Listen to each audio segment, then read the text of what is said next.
अऊज़ु बिल्लाहि मिनश्शैतानिर्रजीम बिस्मिल्लाहिर्रहमानिर्रहीम रब्बि इश्रह ली सदरी व यस्सिर ली अमरी वहलुल उक़दतम मिन लिसानी यफ़क़हू क़ौली।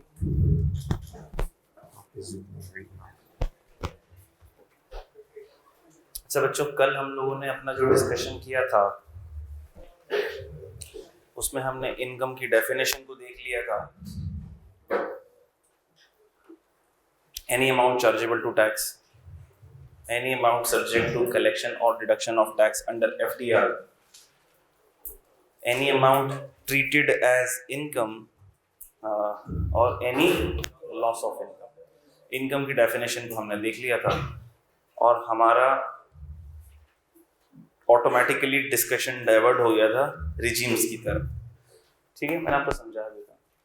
तो आ जाओ जरा टैक्स रिजीम्स की बात करते हैं।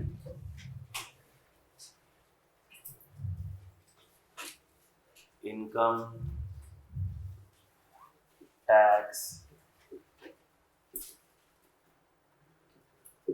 regimes।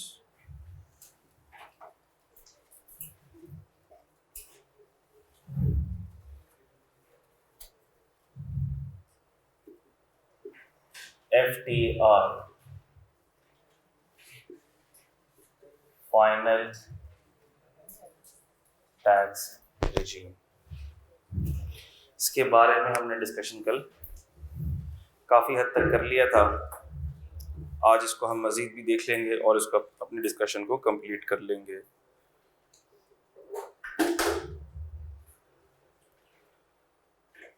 और मैंने आपको कुछ पॉइंट्स इसके बताए थे।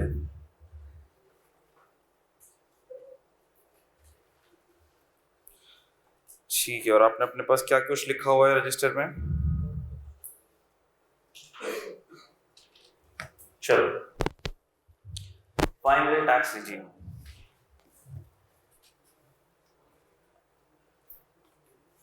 Income is specified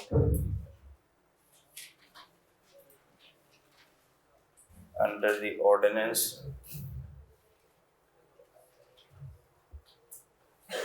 to be taxed as such. Specified under the ordinance to be taxed as such.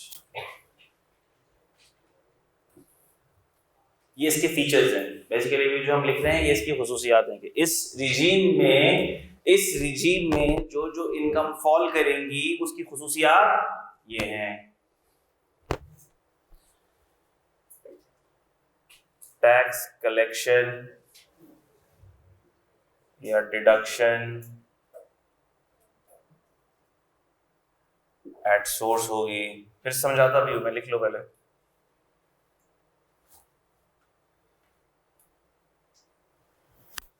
Rate of tax will be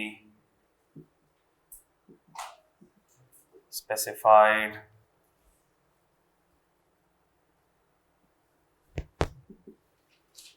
under the ordinance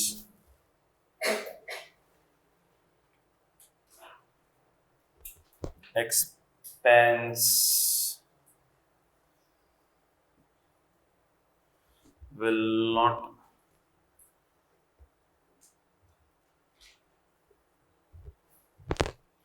or you can say expenses will not be allowed as deduction from FTR income. No loss can arise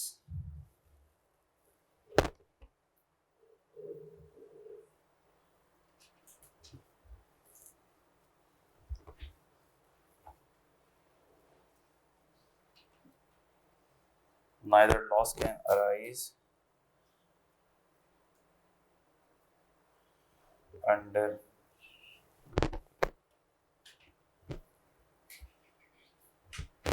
any FDR income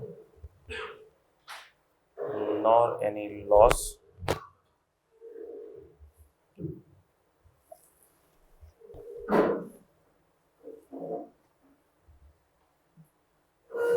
of any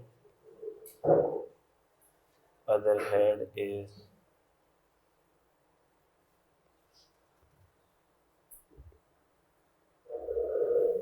allowed to be adjusted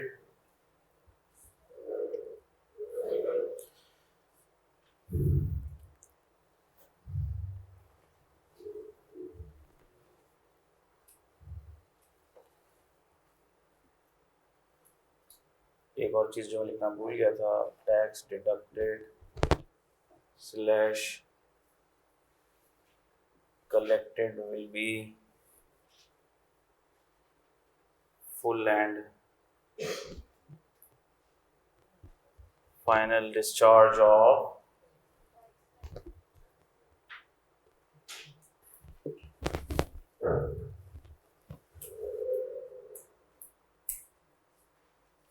any error or excess may be adjusted.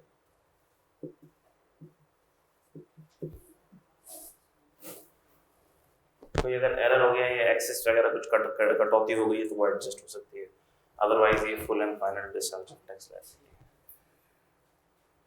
No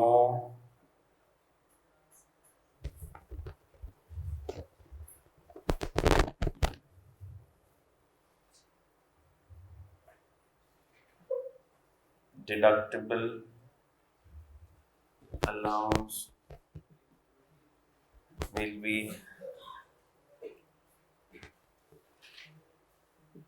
allowed against FTR income. No tax credit will be allowed against FTR income.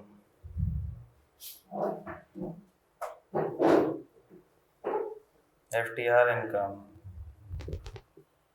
will not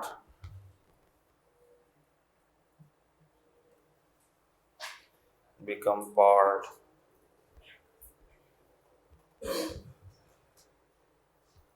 of any head of income.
आसान discussion है, paper में कई दफ़ा आ चुका है, आता है 4 marks का, 5 मार्क्स का अक्सर आ जाता है।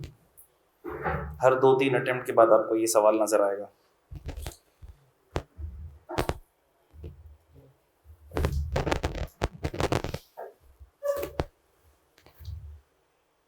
फाइनल टैक्स रिजीम, इनकम जो फाइनल टैक्स रिजीम में फॉल करती है उसके फीचर्स क्या क्या है।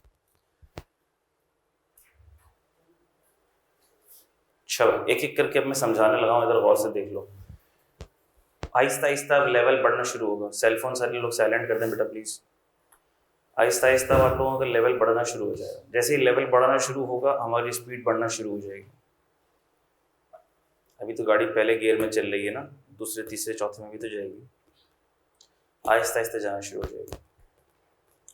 ठीक है, फाइनल टैक्स रिजीम एक एक करके मैं पढ़ता भी जाता हूँ, समझाता भी जाता हूँ, पहले अब देख लो जाएगा।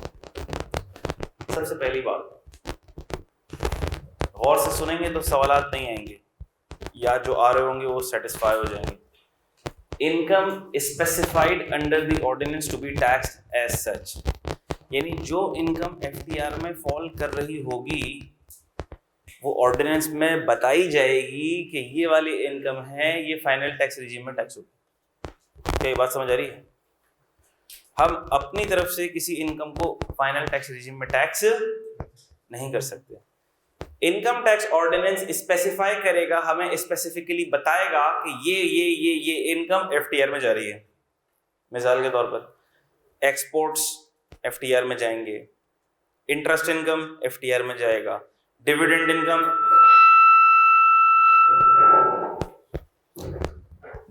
इनकम एफटीआर में जाएगा, प्राइजेस एंड विनिंग्स एफटीआर में जाएगी। ठीक है, प्राइस बॉन्ड एफटीआर में जाएंगे, क्रॉसवर्ड पजल एफटीआर में जाएंगे, प्राइजेस ऑन विनिंग रेफल एफटीआर में जाएगा। ठीक है, tax on bonus shares FTR में जाएगा। ऑर्डिनेंस आपको बताएगा, जो बताएगा वही एफटीआर में जाएगा, जो नहीं बताएगा वो एफटीआर में नहीं जाएगा। क्या बात समझ आ गई? बच्चे किससे कंफ्यूज होते हैं? सर आपने कहा टैक्स डिडक्शन और कलेक्शन एट सोर्स होगी। एट सोर्स का मतलब जैसे ही जनरेट होगी वैसे ही टैक्स कलेक्शन हो जाएगी। जैसे ही इनकम जनरेट होगी, गर्मा गर्म जैसे ही इनकम जनरेट हो रही होगी उसी वक्त उसमें से टैक्स कलेक्ट हो जाएगा। जैसे मैंने आपको बताया था कि प्राइस दिया जा रहा है गेम शो के अंदर, 1.5 लाख रुपए का प्राइस दिया जा रहा है। जैसे ही वो प्राइस जनरेट हुआ 1.5 लाख रुपए, उसी वक्त उसमें से टैक्स डिडक्ट करके सामने वाली पार्टी को पैसे दिए जाएंगे 1.5 लाख।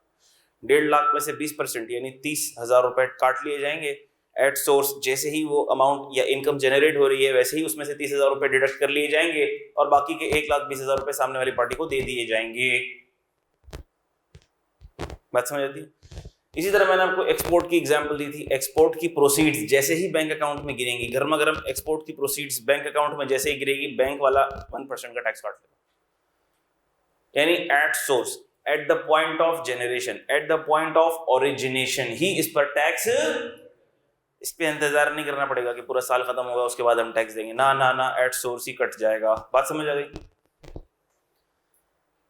अब स्टूडेंट्स कुछ कंफ्यूज होते हैं कि सर हमने देखा है हमारे वालिद साहब की जैसी सैलरी बैंक अकाउंट में गिरती है टैक्स कट के गिरती है।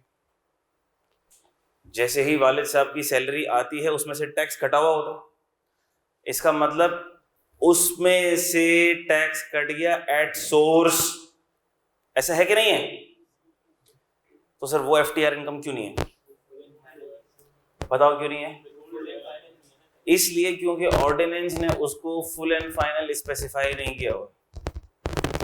जब ऑर्डिनेंस ने उसको फुल एंड फाइनल स्पेसिफाई नहीं किया हुआ तो क्या सिर्फ टैक्स डिडक्शन एट सोर्स होने की वजह से वो एफटीआर हो जाएगी? ऐसा नहीं होगा। क्या ये बात समझ आ गई आपको? ऐसी बहुत सी इनकम होंगी जहां पर आपको टैक्स डिडक्शन एट सोर्स नजर आ रही होगी, लेकिन वो एफटीआर स्पेसिफाइड नहीं होंगी। एफटीआर इनकम होने के लिए ये शर्त है कि ऑर्डिनेंस ने बता दिया हो कि ये वाली इनकम है जो फुल एंड फाइनल टैक्स में फॉल करेगी। क्या बात आपको समझ आती है? जबरदस्त हो गई बात। अगली बात, rate of tax will be specified under the ordinance. हर वो इनकम जो एफटीआर में जा रही होगी, ऑर्डिनेंस उसके लिए टैक्स का रेट अलग से स्पेसिफाई करेगा। ये बात समझ आ गई? उस पर नॉर्मल स्लैब रेट अप्लाई नहीं होंगे। नॉर्मल स्लैब रेट अप्लाई नहीं होंगे क्योंकि ये खुसूसी इनकम है, ये स्पेशल इनकम है, इसके साथ खुसूसी कैरेक्टरिस्टिक्स लगे हुए हैं, इसीलिए इस पर नॉर्मल वाले रेट अप्लाई नहीं होंगे। इस पर कौन से रेट अप्लाई होंगे फिर? सर हर इनकम के लिए लॉ ने रेट स्पेसिफाई किया हुआ होगा।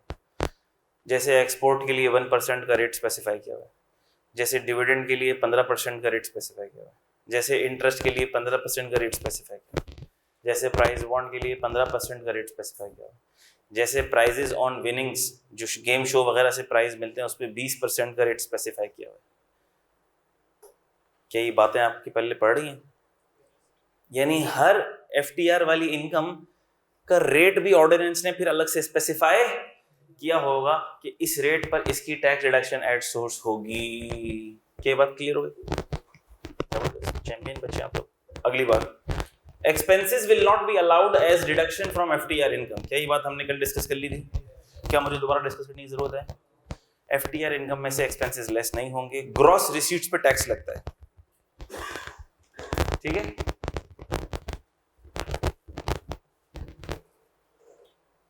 ठीक है, tax will be deducted collected on gross receipts, tax deduction slash collection on gross receipts. Expense less नहीं हो सकता, इंटरेस्ट में से एक्सपेंस लेस नहीं हो सकता, डिविडेंड में से एक्सपेंस लेस नहीं हो सकता, एक्सपोर्ट की प्रोसीड्स में से एक्सपेंस लेस नहीं हो सकता, एक्सपेंस लेस नहीं हो सकता। सर जब एक्सपेंस लेस नहीं हो सकता तो क्या लॉस आ सकता है? लॉस कब आता है? देखा सर, लॉस तो आता ही तब है जब एक्सपेंसेस ज्यादा हो जाएं। अगर एक्सपेंसेस लेस ही नहीं हो सकते तो क्या लॉस आ सकता है? लॉस नहीं आ सकता भाई इसके अंदर। ठीक होगी बात? इसमें लॉस नहीं आ सकता। जबरदस्त बात हो गई। एक बात मैं और मजे की बताऊं आपको टैक्स के अंदर, जब जिस बच्चे ने कोई कॉन्सेप्ट गौर से समझ लिया क्लास के अंदर, और अल्लाह की ज़ात से मुझे पूरी पूरी पूरी उम्मीद है इंशाअल्लाह जो चीज़ आप इधर गौर से सुनेंगे वो आपकी समझ में आएगी इंशाअल्लाह, इसमें कोई दो राय नहीं है। इंशाअल्लाह करने वाली ज़ात अल्लाह की है, लेकिन अल्लाह पाक इंशाअल्लाह मदद करेंगे और आपको सब चीज़ें समझ लेंगे। अगर आपने 100% अटेंशन और फोकस के साथ क्लास में अपनी प्रेजेंस रखी, इंशाअल्लाह एक और बात मैं बड़े वसूख से कह सकता हूँ, इंशाअल्लाह 90% चीज़ें आपको क्लास में याद हो जाएंगी। कितनी परसेंट? 90%। और घर जाके आपने सिर्फ उसको एक दफ़ा दो दफ़ा रीड करना होगा और वो आपके जहन में बैठ जाएंगी, चिपक जाएंगी, याद हो जाएंगी। और अगर आपने सरसरी लेक्चर्स देखे, कभी आए कभी नहीं आए, कभी ऑनलाइन, इन्ना लिल्लाहि व इन्ना इलैहि राजिऊन, अच्छा वो ऑनलाइन का वर्ड आ गया, लैपटॉप बंद है।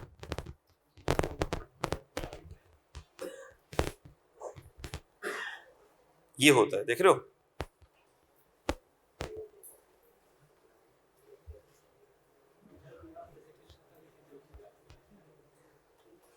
अभी बस ऑनलाइन की फ़ज़ाइल पे बात करना मैंने शुरू की थी कि ऑनलाइन की एक फजीलत जो है वो जाहिर कर दी अल्लाह पाक ने। वालेकुम अस्सलाम भाई, लैपटॉप बंद चल रहा है, मुझे नहीं पता कब से बंद चल रहा है। अब यार इसका क्या हाल है यार, ऐसे कैसे चलेगा यार?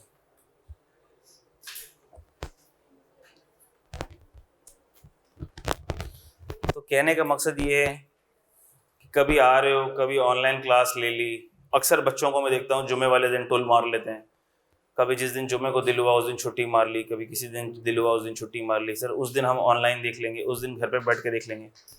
सारा मोमेंटम टूट जाता है आपका, सारा आपका फोकस इधर उधर डाइवर्ट हो जाता है, ठीक है, रिदम टूट जाता है। ये देखो ना, अभी ऐसी मेरी नज़र पड़ गई यार, अब पता नहीं है कब से बंद होगा यार। ला हौला वला कुव्वत। चार्जिंग ऑन ही नहीं थी।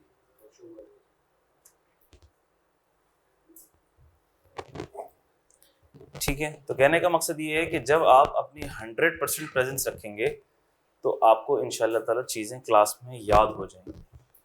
अब ये चीज़ें जो हम डिस्कस कर रहे हैं, मेरा नहीं ख्याल है कि इसको अलग से लेकर आपको रट्टा लगाने की ज़रूरत है। आपने एक दफ़ा सुन लिया, समझ लिया। एग्जाम्पल्स, एग्जाम्पल्स आपके जहन में अगर रह जाएंगी तो आपको याद हो जाएगा। फिर हमारे स्टूडेंट्स में सबसे बड़ी खामी क्या है? अच्छा भाई, फिर स्टूडेंट्स क्या करते हैं? अपने रजिस्टर के अंदर चीज़ों को नोट नहीं करते, एग्जाम्पल्स को नोट नहीं करते। भाई हमने सुन लिया, सब समझ आ गया, सब अमन है। नहीं, आप जो सुन रहे हैं वो एक दिन बाद, 2 दिन बाद आपको याद नहीं आएगा, सारी एग्जाम्पल्स आप भूल चुके होगे। आप अगर सिर्फ नोट्स को देख के पढ़ रहे होगे, आपको वो एग्जाम्पल्स भी रिकॉल नहीं होंगी। जो चीज़ बोर्ड पर लिखवाई जा रही है, जो एग्जाम्पल्स आपको दी जा रही हैं, उस वक्त लिखने का टाइम नहीं है, कोई मसले की बात नहीं है। लेकिन आप क्लास के फ़ौरन बाद वो एग्जाम्पल्स जो लिखना चाहो आप लिख लिया करो, क्योंकि क्लास के फ़ौरन बाद भी वो सारी बातें ताज़ा होंगी, आसानी से रिकॉल हो जाएंगी और आप उसको नोट डाउन कर लोगे। जैसे मिसाल ले रहा हूँ मैं, FTR की इनकम की मैंने एग्जाम्पल्स दी, पता है आपने कहीं लिखी हुई है, पीछे मैंने लिखवाई भी है आपको, लेकिन यहाँ भी आपको चाहिए कि आप लोग लिख लो। एक्सपोर्ट हो गया, इंटरेस्ट हो गया, डिविडेंड हो गया, प्राइस बॉन्ड हो गया, लिख लो। और भी कोई एग्जाम्पल अगर ऐसी होती है जो मैं ड्यूरिंग लेक्चर दे रहा हूँ, हर चीज़ लिखवाऊंगा नहीं मैं, बिल्कुल स्कूल के बच्चे नहीं हो आप लोग, लेकिन आपकी याददाश्त के लिए, आपकी याद दहानी के लिए अगर आपने उसको रजिस्टर में नोट डाउन करना है तो ज़रूर कर लो। क्या ये बात समझ आ रही है? बहुत सी ऐसी छोटी examples, basic examples, daily life से एग्जाम्पल्स मैं देता हूँ ताकि आपको वो कॉन्सेप्ट याद रह जाए। आप चाहो तो अपने रजिस्टर पर नोट कर लो, उस वक्त नोट नहीं कर पा रहे हो, मैं समझा रहा हूँ, मैं लिखवा रहा हूँ, क्लास के फ़ौरन बाद लिख लो, याद रहेगा। अगर ना लिखी तो भूल जाओगे। क्या ये बात आपको समझ आ रही है? जो जितना सीरियस लेगा अपनी पढ़ाई को, वो उसके लिए उतना ज़्यादा फायदेमंद है। दूसरे को मत देखो, वो तो कुछ लिखता ही नहीं है, उसका तो रजिस्टर खाली है, उसका एग्जाम में पेपर भी खाली होगा, टेंशन नहीं लो आप। क्या ये बातें समझ आ रही हैं? Make the best use of your presence when you are in class, so that you do not have to put in any extra effort when you are preparing at home. ये सब्जेक्ट आप लोगों के लिए piece of cake बन जाएगा इंशाल्लाह। बच्चे परेशान ये होते हैं, सर कोर्स कब खत्म होगा, कोर्स कब खत्म होगा, कोर्स कब खत्म होगा। भाई अगर टीचर को कोर्स खत्म कराना है, टीचर तो 10 दिन में कोर्स खत्म करा सकता है। मुझे कोई बोले सर टैक्स का कोर्स खत्म कराना, कितने दिन में खत्म करा लेंगे? मैं बोलूँगा 10 दिन में कोर्स खत्म कराऊंगा, रोज़ 5 घंटे की क्लास लूँगा, 10 दिन में कोर्स खत्म हो जाएगा पक्का। रोज़ 6 घंटे की क्लास लूँगा, 10 दिन में पक्का कोर्स खत्म हो जाएगा, 60 घंटे के अंदर इंशाल्लाह, गारंटी इंशाल्लाह। लेकिन क्या कोर्स ख़त्म कराना हमारा मकसद है? कोर्स को ऐसे पढ़ाना कि आपकी अकल शरीफ में बात आ जाए, ये हमारा मकसद है। कोर्स को ऐसे पढ़ाना कि मैक्सिमम प्रैक्टिस आपकी क्लास में ही हो जाए, ये हमारा मकसद है। कोर्स को ऐसे पढ़ाना कि क्लास में ही आपको ज़्यादा चीज़ें याद हो जाएं, घर जाके ज़्यादा तैयारी ना करनी पड़े, ये हमारा मकसद है। अगर कोर्स को सिर्फ ख़त्म कराना मकसद हो तो आप यकीन करो, टीचर जितना जल्दी कोर्स ख़त्म करा सकता है, आपकी सोच है, और आप लोग खुश भी हो जाओगे कोर्स खत्म हो गया। नहीं, कोर्स को समझाना हमारा मकसद है, चाहे उसके अंदर 5 दिन, 10 दिन, 1 हफ्ता ऊपर लग जाए, वो मैटर नहीं करता। क्योंकि आपने जब क्लास में सही से समझ लिया, आपने क्लास में जब एक चीज़ को प्रिपेयर कर लिया, तो बेसिकली वो चीज़ प्रिपेयर हो गई, डन एंड डस्टेड हो गई, क्लोज हो गई। अब वो घर जाके प्रिपरेशन नहीं करनी। बच्चे इतने बेवकूफ़ होते हैं, सर कोर्स कब खत्म होगा, कोर्स कब खत्म होगा, सर 1 महीने पहले खत्म हो जाएगा, 2 महीने पहले खत्म हो जाएगा। अबे भाई कोर्स 4 महीने पहले खत्म हो जाएगा, तू पढ़ेगा, तू कब पढ़ेगा? नहीं, वो कोर्स खत्म होगा ना फिर हम पढ़ेंगे। पढ़ने के लिए तो क्लासेस थी, कोर्स खत्म होने के बाद तो आपको घर पे रिवीजन करना था मेरे बच्चा। नहीं सर वो कोर्स खत्म होगा ना तो आपकी तैयारी शुरू करूंगा। मैंने कहा आपसे बड़ा बेवकूफ़ कोई नहीं है फिर इस रुए ज़मीन पर। टीचर का कोर्स खत्म हो जाएगा फिर आप पढ़ना शुरू करोगे। भाई पढ़ाई तो साथ साथ चलती है, पढ़ाई तो टीचर के साथ चलेगी, आपकी पढ़ाई तो क्लास में चल रही है, प्रिपरेशन तो आपकी हो रही है। आप बेवकूफ़ हो कि अगर घर जाके उसको कंप्लीट नहीं कर रहे, उसको प्रिपेयर नहीं कर रहे, उसको लॉकडाउन नहीं कर रहे। क्या ये बात आपकी समझ आती है? आप में से वो बेवकूफ़ बच्चे जो यही इंतजार में रहेंगे कि कोर्स कब खत्म हो और हम पढ़ाई शुरू करें, हम कब रजिस्टर का पहला पन्ना उठाएं और उसके बाद फिर हम याद करना और रिवाइज करना शुरू करें। मैं कहा वो बच्चे अगले अटेम्प्ट में फिर होंगे। अगले अटेम्प्ट में फिर होंगे, क्योंकि वो तो क्लासेस के बाद पढ़ते हैं ना, तो उनको 2-3 दफ़ा इस तरह से क्लासेस के बाद पढ़ना पड़ेगा, तब जाके वो पेपर में पास हो पाएंगे। और वो बच्चे जो साथ साथ पढ़ रहे होंगे, घर जाके उसी वक्त उस चीज़ को कंप्लीट कर रहे होंगे, क्लियर कर रहे होंगे, होमवर्क क्वेश्चंस को कंप्लीट कर रहे होंगे, वो इंशाल्लाह फर्स्ट अटेम्प्ट में पेपर पास करके आगे बढ़ जाएंगे। अब आपने डिसाइड करना है कि आप कौन सी कैटेगरी में फॉल करना चाहते हैं। हर इंसान के हाथ में अल्लाह पाक ने बहुत कुछ रखा है, फैसला अल्लाह के हाथ में है, तकदीर पर ईमान हमारा ज़रूर है, लेकिन अल्लाह पाक ने सारे फैसलों को असबाब के साथ जोड़ा है। अल्लाह पाक सब कुछ करने पर कादिर है, अल्लाह पाक आप सबको पास कर सकते हैं, बगैर पेपर दिए पास कर सकते हैं। ICAP के सिस्टम में चेंजेस हो जाएं, सबके मार्क्स फुल कर सकते हैं अल्लाह पाक, सब कर सकते हैं अल्लाह पाक, लेकिन अल्लाह पाक इंसाफ करने वाले हैं। अल्लाह पाक ने इस पूरी कायनात का निज़ाम असबाब के साथ जोड़ा हुआ है। जो जितनी मेहनत करेगा, जो जितना एफर्ट करेगा, जो जितनी जान मारेगा, अल्लाह पाक के इंसाफ का निज़ाम उसके साथ हो जाएगा। क्या ये बात आपकी समझ आ रही है?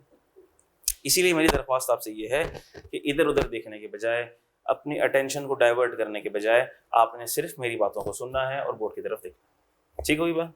और जो मैं एग्जांपल्स आपको दे रहा हूँ, जो चीज़ अभी आप नोट नहीं भी कर पा रहे हो, वो आपने रजिस्टर में बाद में नोट कर लेनी है, आज ही कर लेनी है।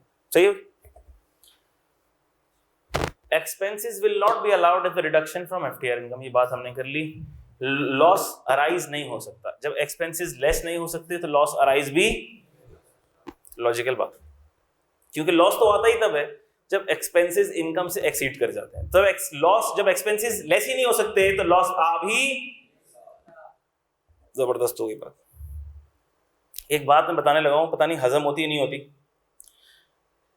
टैक्स की दुनिया में लॉस का आ जाना अच्छी चीज है। क्या ये बात हजम होती है? पता नहीं कैसे हजम होती है। टैक्स की दुनिया में लॉस का आ जाना अच्छी चीज है।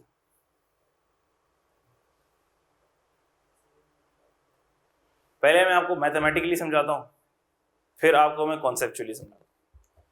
मिसाल ले रहा हूं मैं, PBT आता है 5 मिलियन का।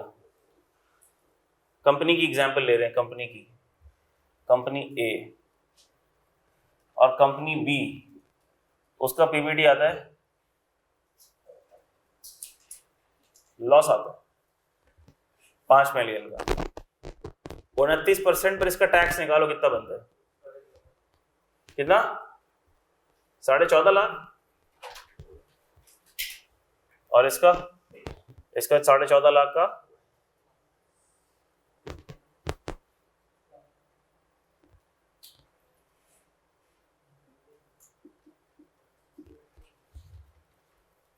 ऐसा होगा? इधर तो टैक्स एज एन एक्सपेंस होगा, क्योंकि मुझे यहां पर टैक्स अथॉरिटीज को देना है। क्या बात समझ आ रही है?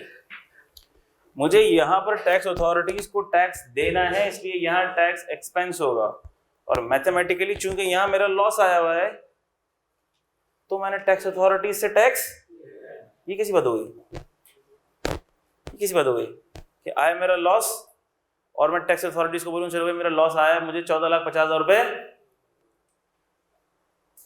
अजीब सी बात नहीं हो गई है? लेकिन अभी ये अजीब सी बात कैसे मुमकिन होगी, क्या होगा, ये तो बात की बात है। लेकिन क्या मैथमेटिकली ये प्रूव हो गया? ये प्रूव हो गया मैथमेटिकली कि अगर लॉस आता है तो टैक्स का आउटफ्लो नहीं होगा, बल्कि टैक्स का क्या मिलेगा? बेनिफिट मिलेगा। इनफ्लो नहीं बोलो, ऐसी खतरनाक बात हो जाएगी। जरा समझाने के लिए एग्जांपल दे रहा हूं ना मैं। तो टैक्स का आउटफ्लो नहीं होगा, बल्कि आपको टैक्स का क्या मिलेगा? बेनिफिट किसी भी तरह से मिल सकता है। टैक्स वाला जेब से निकाल के पैसे नहीं देते इस तरह से। वो कैसे मिलेगा बेनिफिट, वो बात की बातें हैं। वो लॉसेस का चैप्टर है, लॉसेस के चैप्टर में हम पढ़ेंगे कि ये इसका बेनिफिट कैसे मिलता है। लेकिन एक बात तय है कि सर अगर लॉस आ गया तो टैक्स की दुनिया में हमें क्या मिलेगा? बेनिफिट मिलेगा। ठीक है, उसको समझाने के लिए मैं एक और तरीके से आपको एग्जांपल लेता हूँ, मिसाल ले रहा हूँ। अभी हम जब लॉसेस पढ़ेंगे तो हम देखेंगे कि जो मुख्तलिफ हेड्स के लॉसेस होते हैं वो आपस में क्या भी हो जाते हैं? एडजस्ट भी हो जाते हैं। क्या हो जाते हैं? एडजस्ट हो जाते हैं। मिसाल देता हूँ मैं आपको। मिसाल के तौर पर रेंटल इनकम का हेड है, रेंटल इनकम, ठीक है। और बिजनेस इनकम भी है। रेंटल इनकम आ गई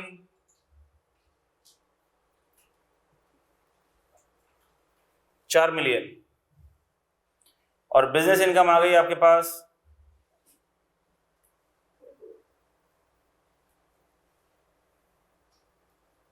3 मिलियन का लॉस आ गया।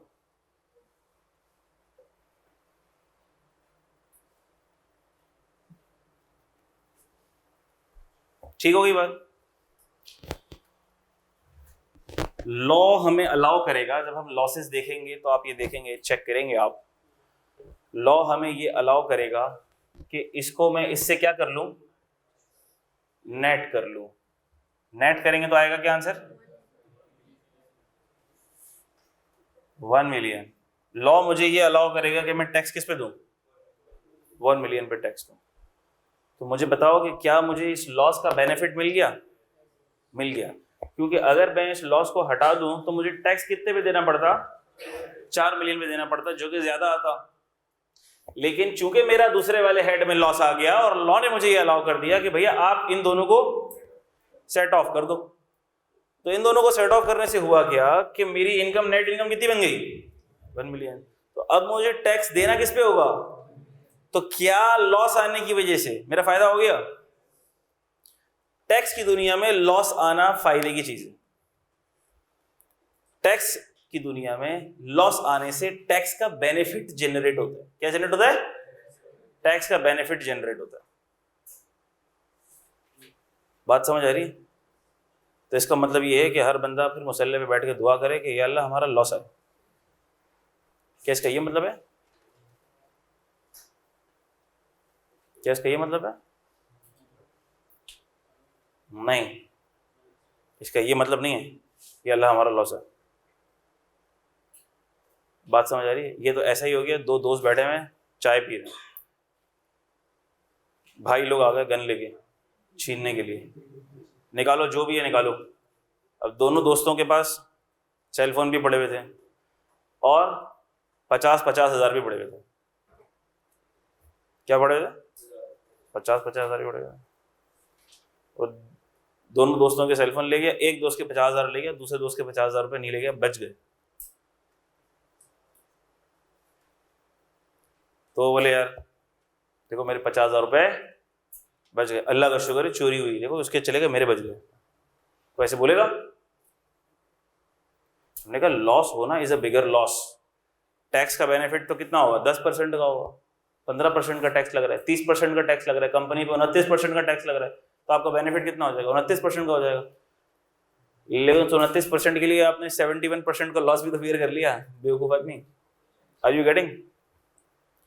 तो कहने का मकसद ये है कि ये टैक्स का बेनिफिट तो जनरेट करेगा, लेकिन लॉस आना बजाते खुद अच्छी चीज नहीं है।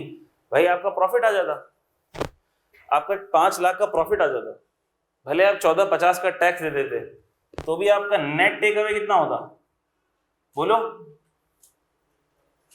3 लाख, 35 लाख, 50 हज़ार। और चलो ये इनफ्लो भी जनरेट हो गया, तो भी आपका नेट आउटफ्लो कितना हो गया, बोलो 35। अब कोई ये बोलेगा यार चूंकि टैक्स का बेनिफिट आएगा तो हमें लॉस करना है, देखा नहीं सर, ये तो कोई बेवकूफी बोलेगा, क्योंकि यहां पर नेट आउटफ्लो कितना हो गया और यहां पर प्रॉफिट कमा के उसका नेट इनफ्लो कितना बन रहा है। Are you getting this. हाँ, लेकिन टैक्स की दुनिया में लॉस की वजह से क्या अराइज होता है, बेनिफिट। ये बात सबको समझ आ गई है। अब इसको देख लो, neither loss can arise under FTR income. FTR income में लॉस तो अराइज हो ही नहीं सकता क्योंकि एक्सपेंस लेस नहीं हो सकता। Nor any loss of any other head is allowed to be adjusted. क्या ये बात भी समझ आ गई आपको। यानी ऐसा नहीं हो सकता कि ये बिजनेस इनकम का लॉस मैं एफटीआर की इनकम से एडजस्ट मार लूं। ऐसा नहीं हो सकता कि रेंटल इनकम के अंदर लॉस आ जाए, एफटीआर की इनकम में गेन आ रहा है, पॉजिटिव इनकम है, और मैं दोनों को एडजस्ट कर लूं। ऐसा नहीं हो सकता। एफटीआर की इनकम से कोई लॉस एडजस्ट भी नहीं हो सकता। ये भी समझ आ गया आपको? इधर आ जाओ। Tax deducted collected will be full and final discharge of tax liability. इसका मतलब क्या हुआ? इसका मतलब ये हुआ कि अगर वो जो प्राइस बॉन्ड, वो जो एयरवाई के शो से जो जीत के जा रहा था इनाम, उसकी जो अमाउंट से 20% का टैक्स कट गया, वो full and final discharge of tax liability हो गया। अब उस अमाउंट की वजह से मजीद कोई फर्दर टैक्स उस पर इनकर नहीं होगा। बात समझ आ गई? किसी भी तरह से उस अमाउंट के ऊपर अब उसे फर्दर टैक्स नहीं देना, या उस अमाउंट पर उसको अब कोई रिफंड भी नहीं मिलेगा। क्या ये बात सबको समझ आती है? शब अगर गलती से कुछ एक्स्ट्रा टैक्स कट गया है या कोई ऐसी एडजस्टमेंट है तो वो तो होगी, लेकिन अदरवाइज उसको कोई भी ऐसा बेनिफिट नहीं मिलेगा, कोई भी चीज वापस नहीं होगी। Full and final discharge of tax liability. ये देखो जरा, no deductible allowance will be allowed against, no tax credit will be allowed against FTR income. Deductible allowance क्या होता है, टैक्स क्रेडिट क्या होता है, इस पर अभी थोड़ी देर में हम बात करेंगे, ठीक है? अभी आपने जहन में ये रख लेना है कि डिडक्टेबल अलाउंस भी एफटीआर इनकम में से लेस नहीं होता, टैक्स क्रेडिट भी एक मखलूक का नाम है जो एफटीआर इनकम में से लेस नहीं होती। डिडक्टेबल अलाउंस भी एक मखलूक का नाम है जो कि एफटीआर इनकम में से लेस नहीं हो सकता, और टैक्स क्रेडिट भी एक मखलूक का नाम है जिसका बेनिफिट हमें एफटीआर इनकम में से नहीं मिल सकता। क्या ये बात आपको समझ आ गई है?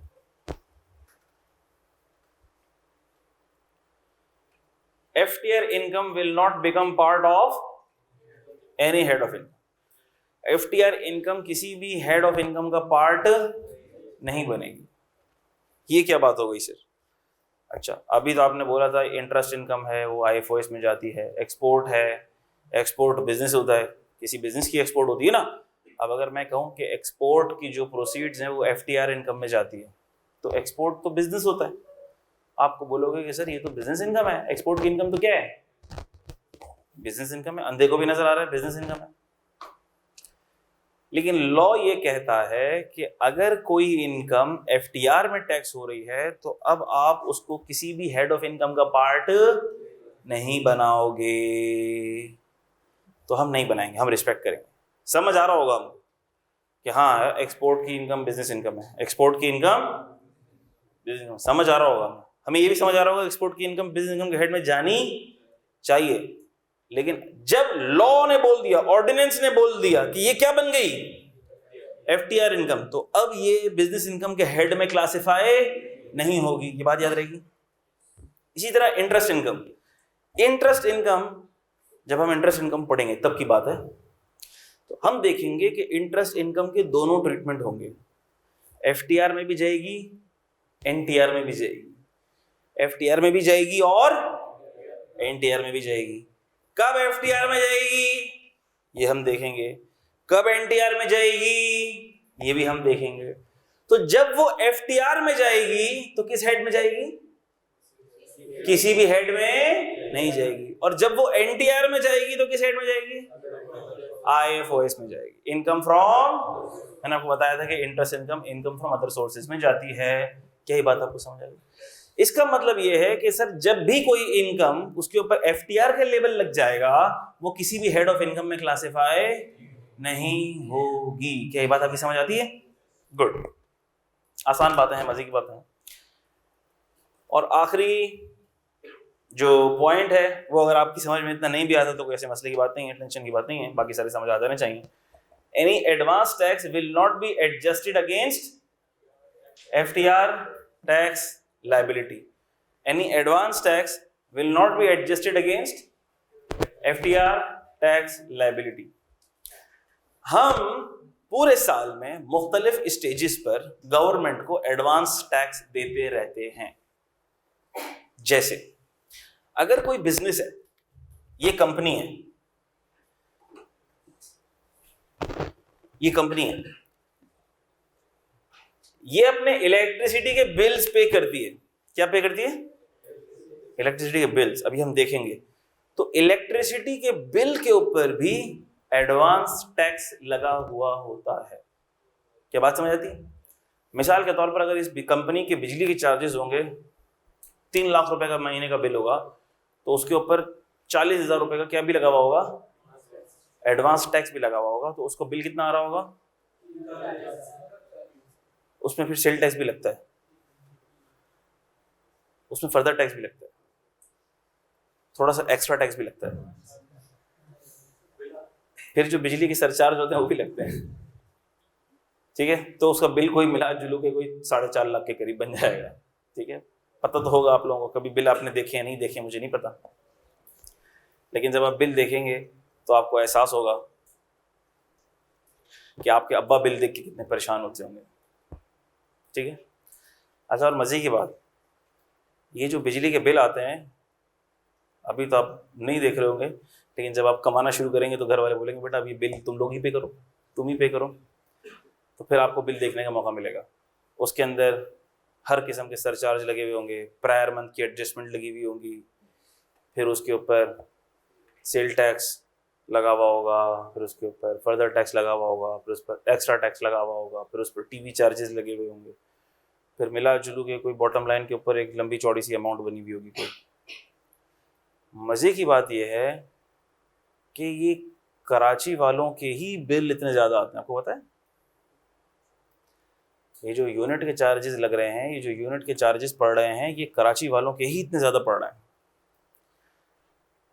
अभी अल्हम्दुलिल्लाह रमज़ान के शुरू के रोज़ों में मेरा उम्रे का सफ़र था, तो वहाँ पर मदीना के अंदर एक साहब से दोस्ती हो गई।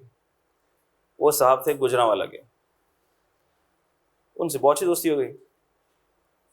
तो उन्होंने बात चली, टॉपिक चला, तो उन्होंने अपना बिल दिखाया बिजली का। पता नहीं यार 5 रुपये 8 रुपये का रेट उस पर लगा हुआ था बिजली के बिल के ऊपर।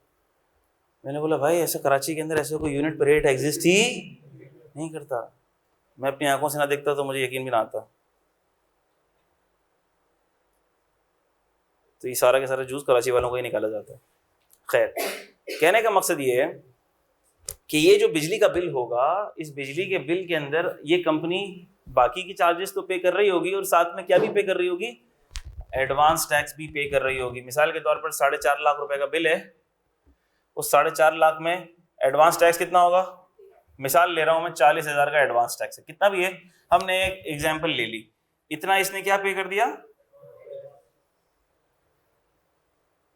Advance tax. नाम से ही जाहिर है इसका नेचर क्या होता है, एडवांस, प्रीपेड नेचर होता है। इसका मतलब उसने इस पूरे साल में हर जगह पर हर महीने में बिजली के बिल के साथ टैक्स की प्री पेमेंट्स कर दी हैं। क्या कर दी हैं, प्री पेमेंट्स कर दी हैं। 40 हज़ार मिसाल के तौर पर साल के 12 महीनों में 40 हज़ार इसने प्री पे कर दिया है। इसका मतलब कि 4,80,000 रुपए इसने प्री पे कर दिया। अब 4,80,000 अगर इसने प्री पे कर दिया है और साल के आखिर में इसका प्रॉफिट आता है, साल के आखिर के अंदर इसकी इनकम आ जाती है, अच्छा, तो ये इसने एडवांस टैक्स, और मैंने आपको बताया था कि ये एडवांस टैक्स एडजस्ट हो जाता है, यानी साल के आखिर में जो भी टैक्स बनता है ये उसमें से क्या हो जाता है, एडजस्ट हो जाता है। लेकिन मिसाल के तौर पर ये कंपनी करती है एक्सपोर्ट्स। क्या करती है, एक्सपोर्ट। इसने एक्सपोर्ट्स कर दी, इसने 40 मिलियन की क्या कर दी, एक्सपोर्ट कर दी। 40 मिलियन का 1% कितना बना, 40 मिलियन का 1% कितना बना,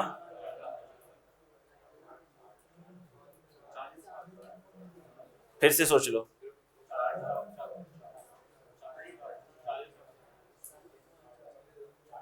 फिर से सोच लो भाई, 40 मिलियन का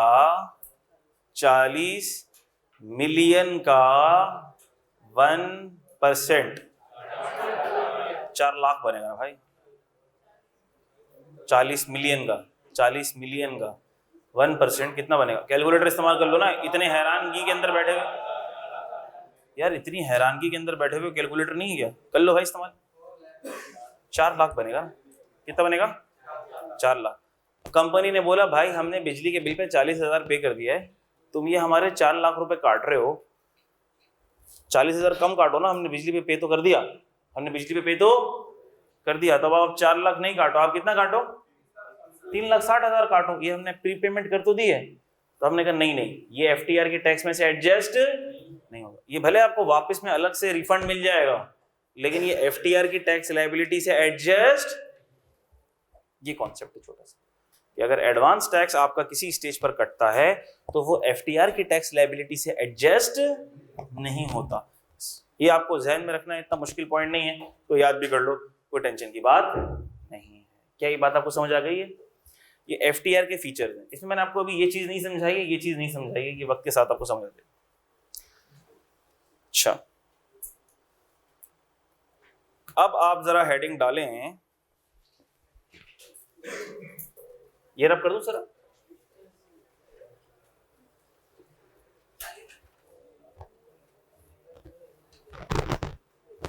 नहीं, एंड SBI की बात लगी।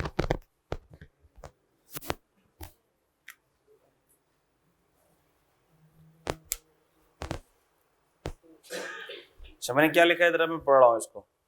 Normal income under all heads of income, इसका मतलब एक्सेप्ट एग्जेम्प्ट इनकम, क्योंकि एग्जेम्प्ट इनकम होती है वो हेड ऑफ इनकम में वैसे भी नहीं आती,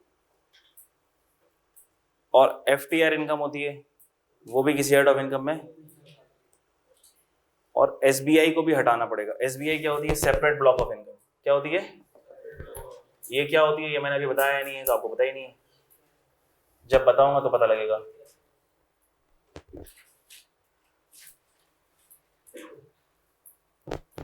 एग्जेम्प्ट इनकम तो वैसे ही हेड ऑफ इनकम का पार्ट नहीं होती। FTR की इनकम हटा दी हमने, FTR की इनकम भी हेड ऑफ इनकम का पार्ट वैसे भी नहीं होती। और सेपरेट ब्लॉक ऑफ इनकम, ये मैंने बताया नहीं आपको। इनके अलावा जितनी भी इनकम है वो सब किस में फॉल करेगी? NTR में फॉल करेगी।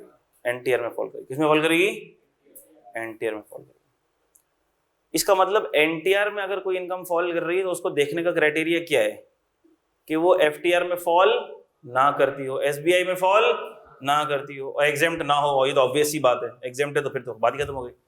तो वो FTR में और SBI में फॉल ना करती हो तो वो ऑटोमेटिकली किस में फॉल कर जाएगी?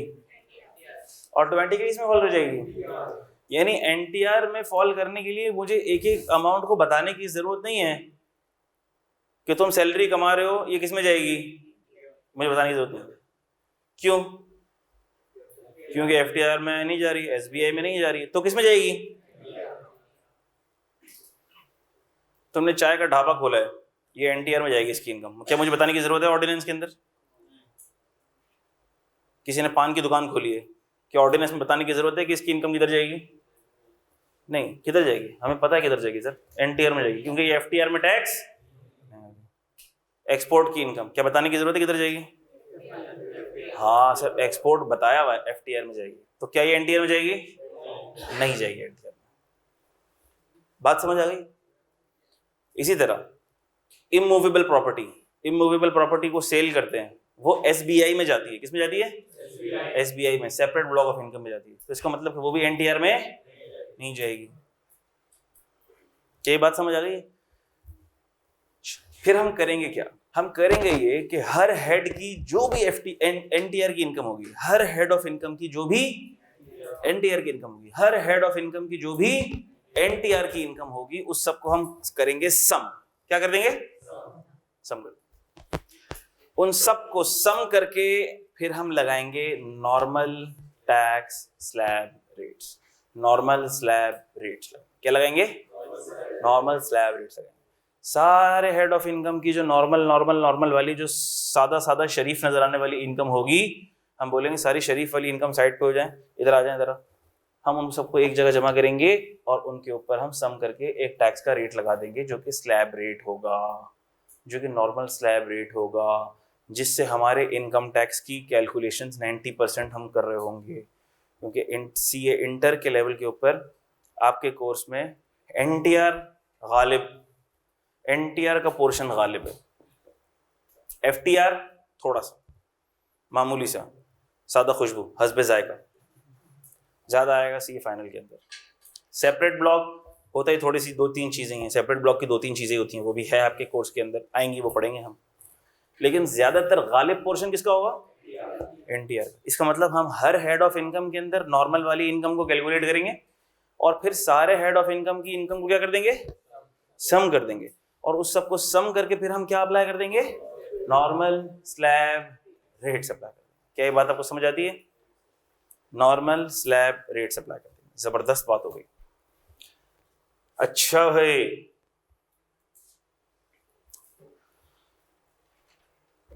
Rate of tax deduction collection at source जरूरी नहीं है।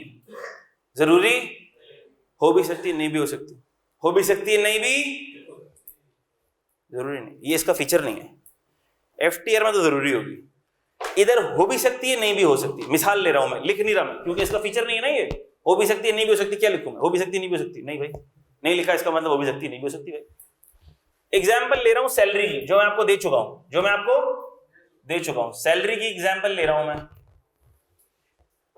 कोई बंदा किसी कंपनी में एम्प्लॉई है, आपके वालिद साहब की सैलरी आ रही है बैंक अकाउंट के अंदर, सैलरी है 2 लाख रुपए, बैंक अकाउंट में आते हैं 170, मिसाल ले रहा हूं, 170 आते हैं बैंक अकाउंट में, पूरे पैसे नहीं आते। आपने कहा सर ये तो टैक्स डिडक्शन एट सोर्स हो गया, और टैक्स डिडक्शन एट सोर्स हो गया तो इसका मतलब ये क्या हो गया? एफटीआर हो गया। हमने कहा नहीं, क्योंकि ये एफटीआर में स्पेसिफाइड नहीं है। जब एफटीआर में स्पेसिफाइड नहीं है तो ऑटोमेटिकली किधर चली गई? एनटीआर में चली। क्या ये बात आपको समझ आ गई? Rate of tax will be specified under the ordinance, और हमने कहा कि इधर जो रेट ऑफ टैक्स लगेगा, rate of tax will be normal slab rates as specified in division 1 part 1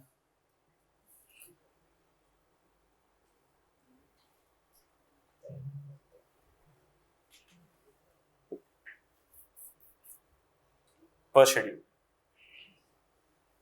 ठीक है वही बात।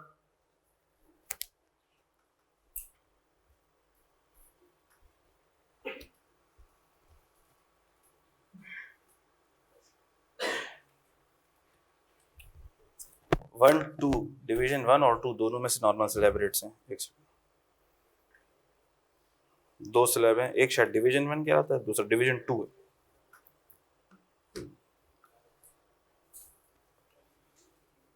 डिवीजन 1 और डिवीजन 2।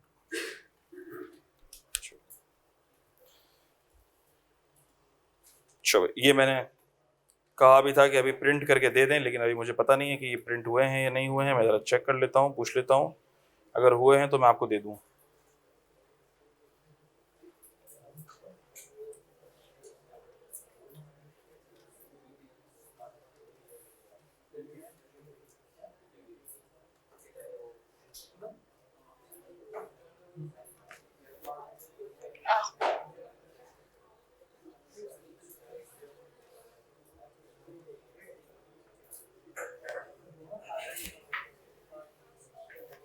चलो, मैंने कॉपी करने तो दे दिए हैं, ये आपको मिल जाएंगे इंशाल्लाह।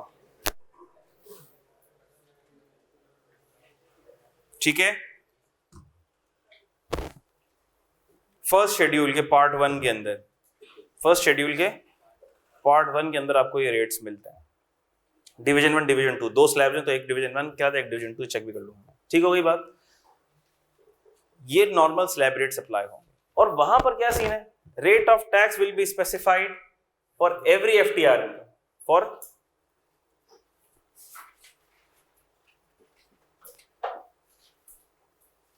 हर FTR इनकम का रेट अलग से स्पेसिफाइड होगा, और यहां पर हमें हर किसी का रेट अलग से स्पेसिफाई करने की जरूरत नहीं है।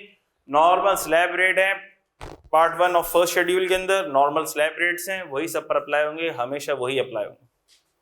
सर समझ में नहीं आ रहा इसका रेट कौन सा लगेगा? एफटीआर नहीं है तो भाई नॉर्मल टैक्स रेट लगेगा। नहीं है समझ आ रहा तो आपको, क्यों समझ में नहीं आ रहा? आसान तो बात है। ठीक है वही बात। इधर आ जाओ, क्या लिखा है हमने? Expenses will not be allowed as, और यहां पर एक्सपेंस अलाउ होंगे?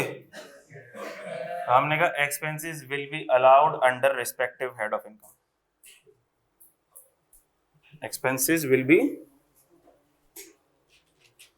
allowed as deduction under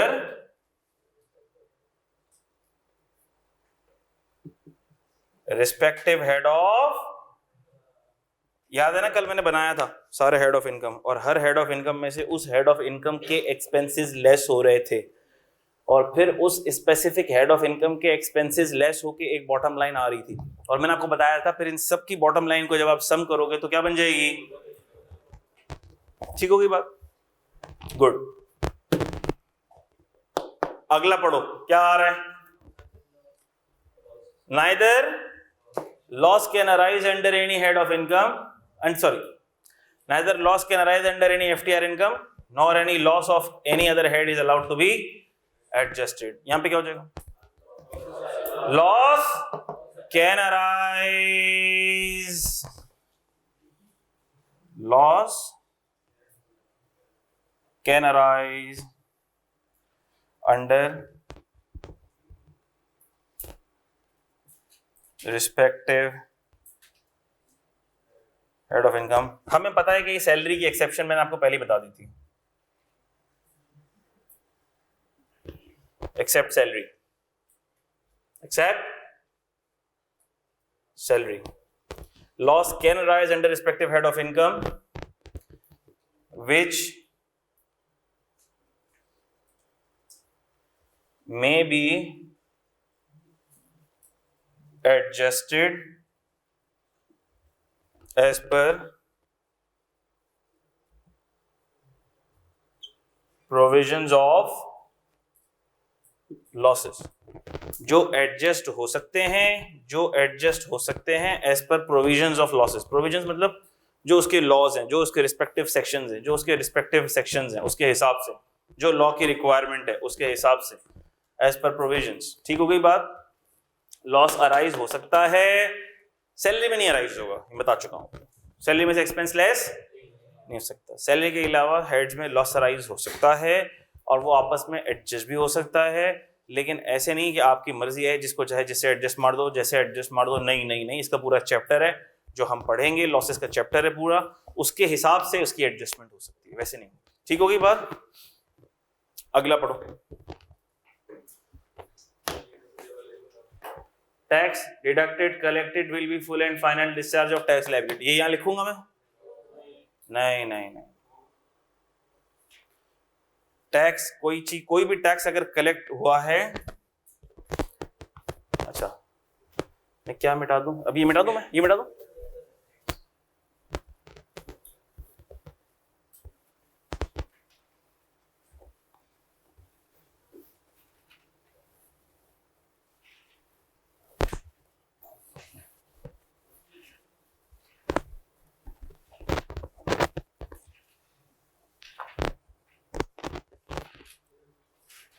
कहाँ चला गया? अच्छा ये एफटीआर के फीचर्स हैं भाई, मिक्स नहीं कर देना.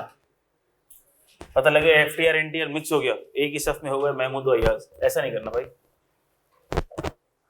ये एनटीआर चल रहा है और ये टू बी कंटिन्यूड है, ये टू बी कंटिन्यूड है यहाँ पे, और ये यहां से कंटिन्यू हो रहा है.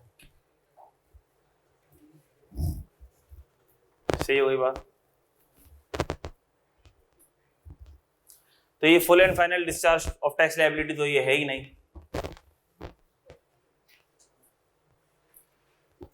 एडवांस टैक्स कलेक्टेड या deducted will be adjusted against the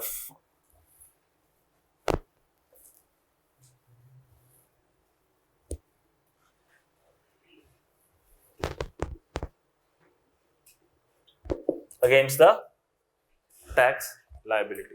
क्या मतलब हुआ इसका? सुनना जरा गौर से. सैलरी की एग्जांपल ही लेता हूं, आसान चीज की एग्जांपल आपको समझ आएगी. सुनना जरा गौर से सुनना.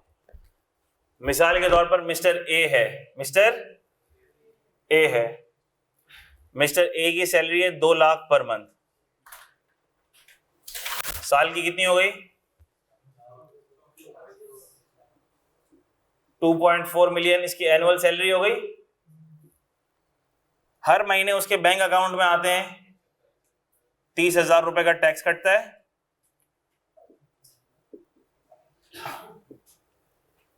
एक 70 उसके बैंक अकाउंट में जाते हैं। साल का टैक्स कितना कट गया?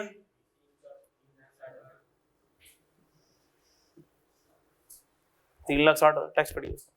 जबरदस्त बात हो गई। लेकिन जब साल खत्म हुआ तो अब उसकी सारी इनकम क्या होगी?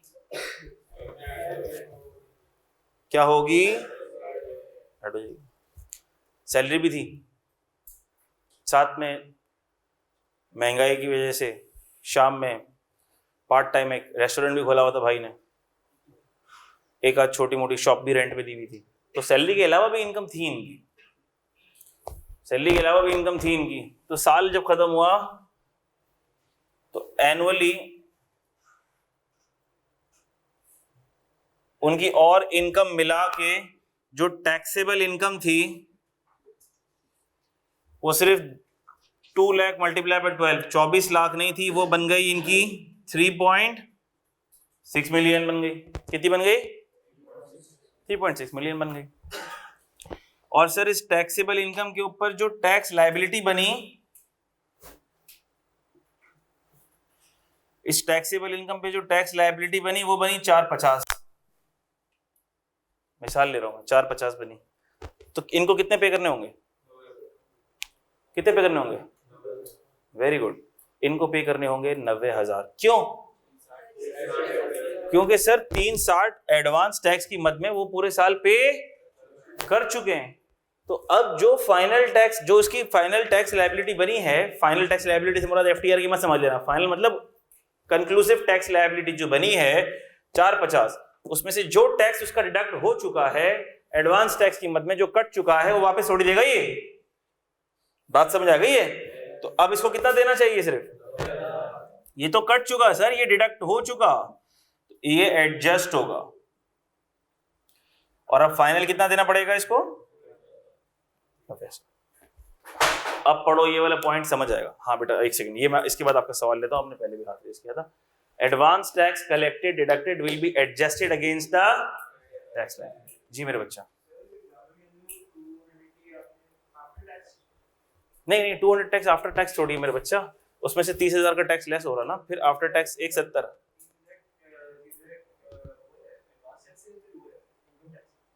एडवांस इनकम टैक्स है।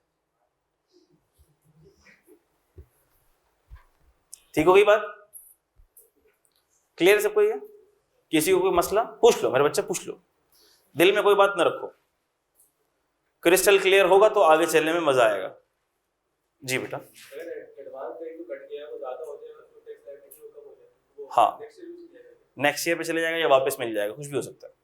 ठीक है, और कोई सवाल? और किसी का कोई सवाल? क्लियर है, सब समझ आ रहा है? जी बेटा।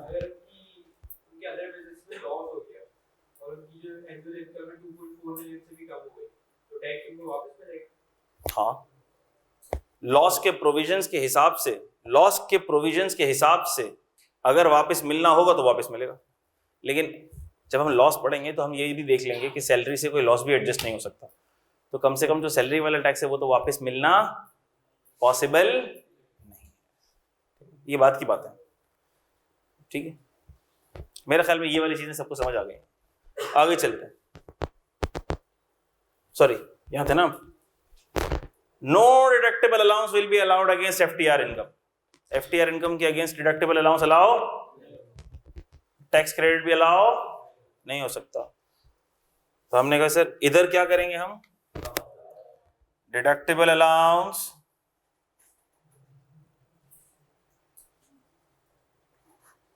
अलाउ होगा, टैक्स क्रेडिट भी अलाउ। पूरा जुमला नहीं लिख रहा, तुम लोग लिख लेना। Deductible allowance will be allowed against NTR income, ये लिख लेना भाई।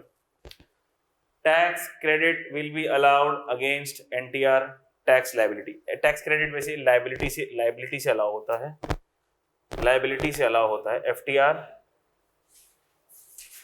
टैक्स लायबिलिटी, तो आप ही लिख लोगे कि no tax credit will be allowed against, sorry tax credit will be allowed against,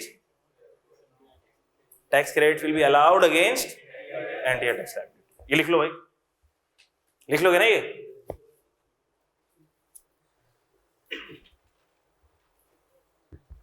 और ये वाला पॉइंट मुझे लिखने की जरूरत भी नहीं है, क्योंकि एनटीआर टैक्स तो, एनटीआर की इनकम तो हर हेड ऑफ इनकम के अंडर आती है, हर हेड ऑफ इनकम के अंडर कैलकुलेट होती है, फिर वो ऐड होती है, ठीक है।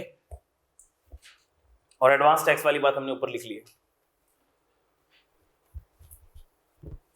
तो इसका मतलब कि एनटीआर की चीज भी आपको समझ आ गई। अब चूंकि हमारे पास आखिरी 5 मिनट बाकी हैं, तो मैं एक बात बताकर आज का लेक्चर एंड करूंगा। डिडक्टेबल अलाउंस और टैक्स क्रेडिट्स, इसकी बात करके मैं बात खत्म करूंगा। सही है? क्या मैं सब कुछ रब कर दूं? सब कुछ?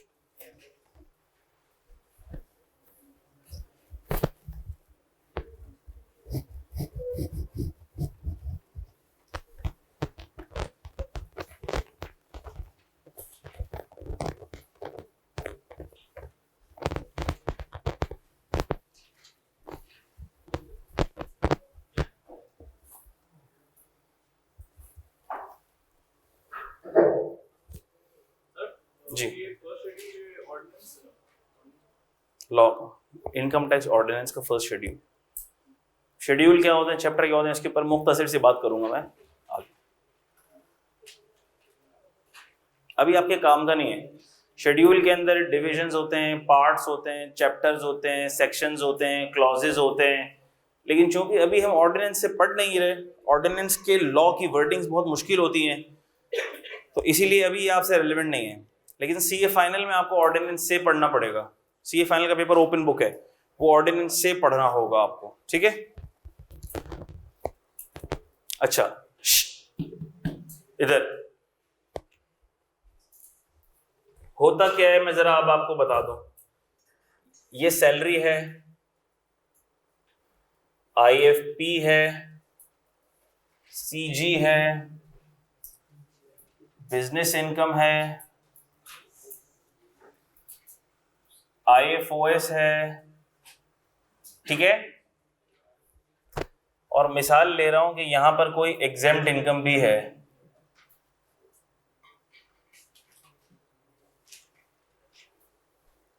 एग्जेम्प्ट इनकम भी किसी हेड का पार्ट नहीं बनती, इसलिए मैंने अलग लिख दिया। एग्जेम्प्ट इनकम है, मिसाल के तौर पर एग्जाम्पल एग्रीकल्चरल इनकम है,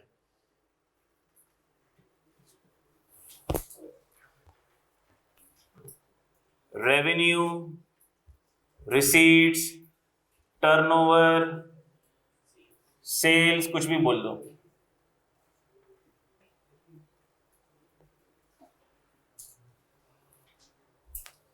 उसमें से लेस होता है क्या? एक्सपेंसेस, जो कि सैलरी में से लेस नहीं होते।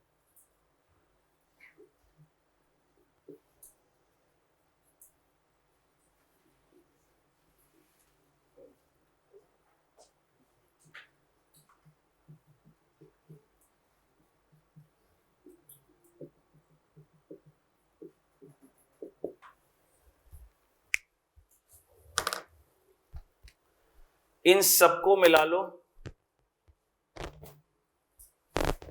इन सबको मिला लो, तो ये कहलाती है टोटल। FTR की नहीं मिलाई मैंने, जो नहीं मिलाई है वो नहीं मिलाई है, वो तुम भी नहीं मिलाओगे, वो अलग ही होती है, वो टोटल इनकम के अंदर भी शामिल नहीं करते हम। ये क्या हो कहलाएगी? Total income. टोटल इनकम में से आप लेस करो,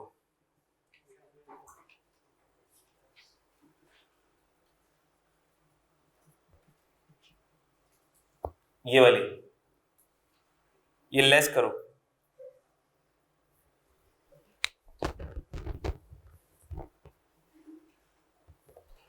और उसके बाद एक और चीज भी लेस करो, डिडक्टेबल अलाउंसेस। तो आपके पास एक अमाउंट आ जाएगी, उसको बोलते हैं क्या?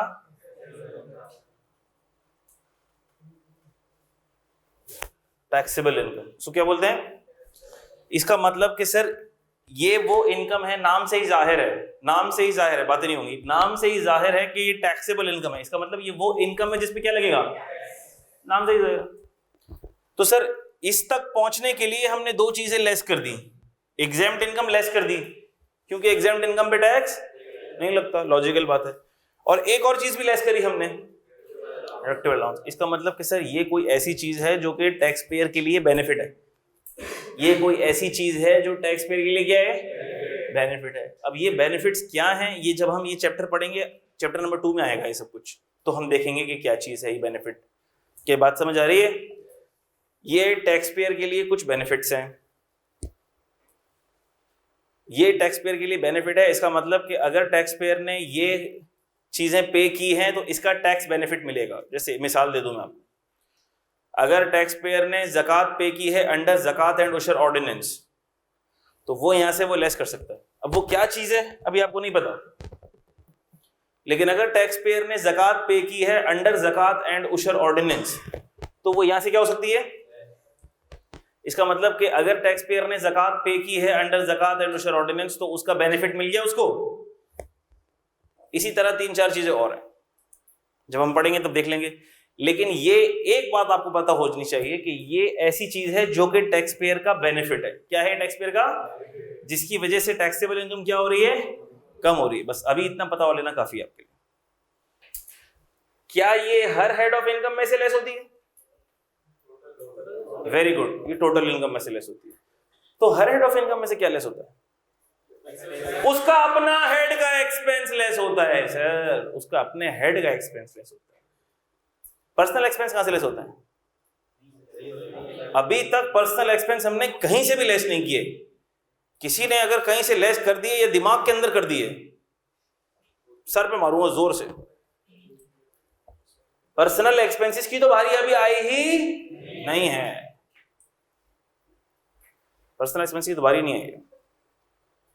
इसका मतलब यह है कि sir tax personal expenses less करने से पहले लगता है। क्या ये बात समझ आती है आपको? ये मोटी बात है जो समझ आनी चाहिए। अच्छा, फिर इसके बाद क्या होता है? पूरे 30 हो गए, इंशाल्लाह अगले 1 मिनट में हम क्लोज करेंगे। फिर इसके बाद क्या होता है, जरा 1 सेकंड वो भी लिख लो ताकि ये बात मेरी मुकम्मल हो जाए।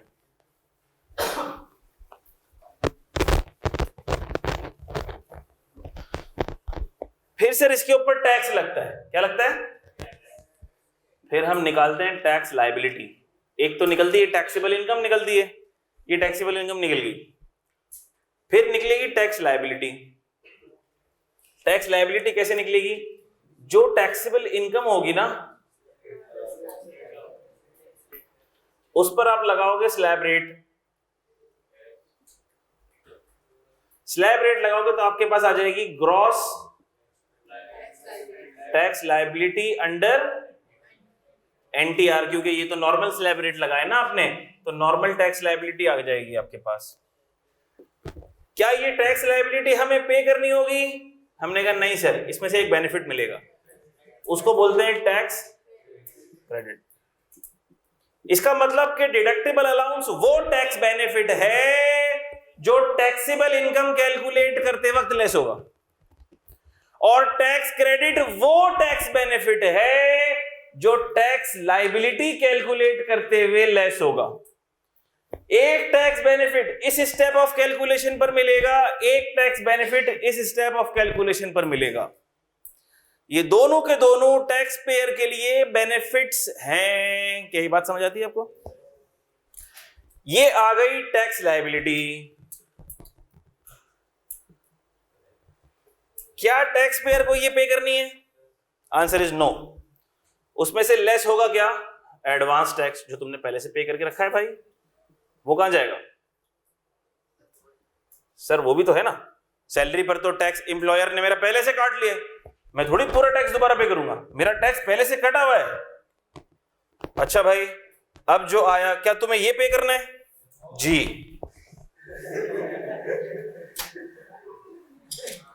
Net tax payable with return of